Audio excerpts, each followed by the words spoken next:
Ushaye kwabola uKhuzani Mfokampunguza ekadla kwigcwama elisha kwi-interview bekade isemsakazweni ngenamhlanje. Hayi mfethu, ngeke ukholwe nanto udaba awizwele khona la kwisiqiniseko SA Media. Mina bengayitsheli ukuthi uMaskandi usuhambe kangaka.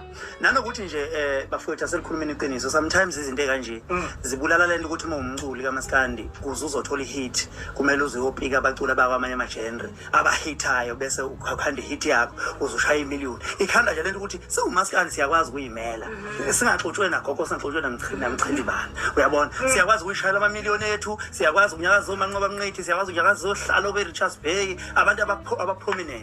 Yabo adinga ukuthi mhlambe kuze kuthiwa uyamixa uhamba uxubu uhamba uhlanganisa udondoloza la sishaya ingoma siyithina siwuMaskandi sinjalo. Mangilanda uluve ngimlanda uMaskandi, ngilanda uSiphe uzomemeza isiMaskandi ngoba lento izosenza ukuthi thina kuthiwa hawo uMaskandi kufuneka uzuxutshwe kuze uphumelele, yabona. So siyimele nje silwa ne-identity yethu siwuMaskandi, angeke sipike sonke madoda.